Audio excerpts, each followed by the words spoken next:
Hey guys, welcome back or welcome to my channel. Just leave me for somebody else. My name's Izzy. Please make sure you like and subscribe and keep watching. Okay, so today I've got advice for year 11s because I know when I was going into year 11 I was like watching all these videos and just looking for some help and some advice and some tips, so I hope this helps. Let's go. Okay, so I'm sorry if I keep looking down, but this is where my notes are. But the first tip, and I know this is probably not going to be what you want to hear, but year 10 and 11, although they're very serious for exams, GCSEs are not the be all and end all, and you need to make sure that you still have fun, because year 10 and 11 have been the best years of high school. You're comfortable in your friendship groups, you know people, like you've got those GCSE science lessons where you're getting kicked out and stuff. And although revising is important, you need to make sure it's not everything you're doing and you still don't come to the end of the 2 years and think, I've just spent 2 years like only revising for GCSEs and I've missed two like the best years of my life, because high school, it doesn't get better. Like, do you know what I mean? It's the best time of your life, and year 11 was so fun for me. So yeah, that's number one. Okay, number two, as much as having fun should come as priority, not priority, but it should come up there. When you get to the January of year 11, that's when you really need to, like, you've had your fun, that's when you really need to get down in lessons, and don't be the ones annoying others, throwing things across the room, because from January people are starting to get stressed and want to work. Like, you have to start working then, because it's like coming up to exams and it's a really important time and you don't want to be annoying everyone around you. As well as this, by January you need to really have a revision schedule and try and revise a bit. If I tell you, from January, if you revise a little bit every night, then it won't come as like a big, like, you hit Easter and be like, oh my god, what do I do? So yeah. Okay, so number three, I can't stress this point enough, okay? When you have an end of topic test or a mock or something like that, revise for it.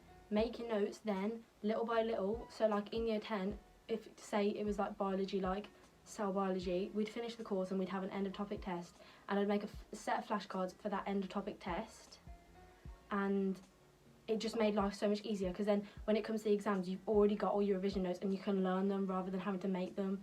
Because if you've left, you won't have time with all the subjects you're doing. If you want to do well and everything, you won't have time to make all these cards and like take time. And also, especially for my year, I wish I'd have took my mocks more seriously, especially because now my actual GCSEs are based on that, so you never know what's going to happen. And I honestly stress that you take every test, even if you don't think it's a big deal, just take it as practice for the real thing. For example, I used to keep all my science notes in each of this. So this was topic B2 organisation, and I'd just go through the textbook and I wouldn't miss a single thing.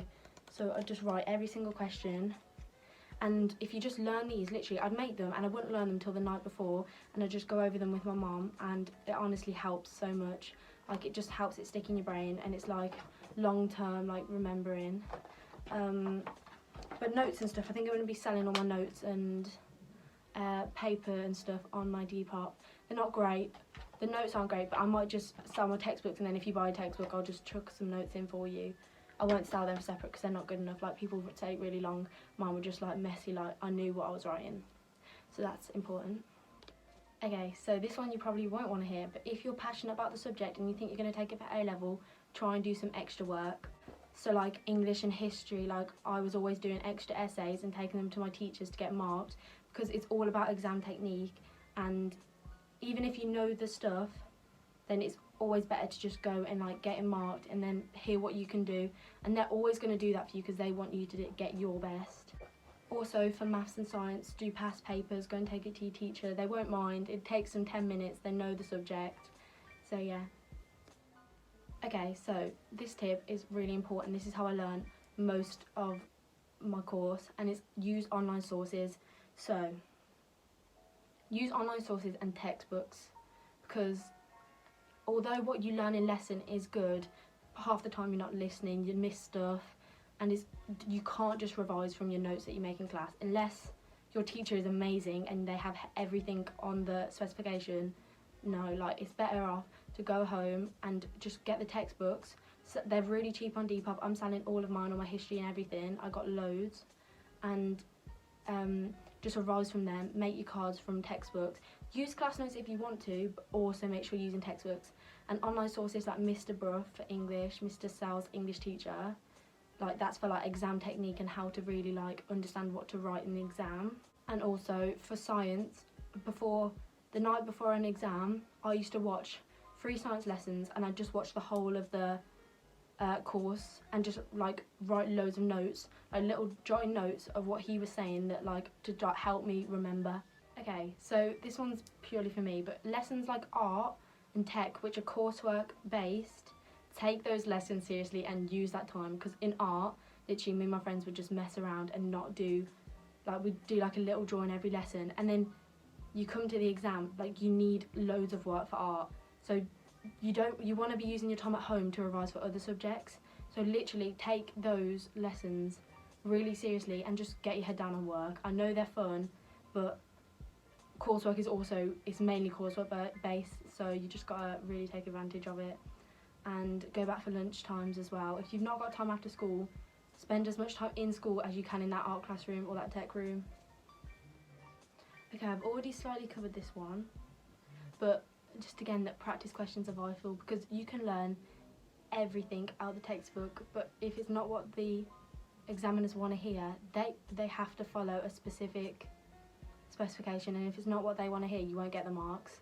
So if you just revise all the past paper questions, they repeat themselves, like asked in different ways, but it's like this. If say it was how do vaccinations work, okay, that's a 6-mark question. You need to learn the 6 points that AQA or whoever, what example you're on, want you to say. And finally, this one's quite important actually. So it's buy revision notes from past students, and buy textbooks secondhand, because if you buy them all new, you're gonna regret it. Like I bought all mine new, and now I've got loads of textbooks that I'm never gonna use again that I spent probably over £60 on, when you can literally buy them for like £2-3 on Depop. And also other children's notes, they're going to be telling you things that your teachers probably has missed out, because they're going to be getting it from everywhere, and it's just really helpful. Okay, so I know this is a really short video, but I hope it helped, and if you've got any questions about year 11, you can just ask them down below, and if you want any other videos to do with like school and stuff, just ask and I'll try and do that for you. So thank you for watching. Please like and subscribe. Bye.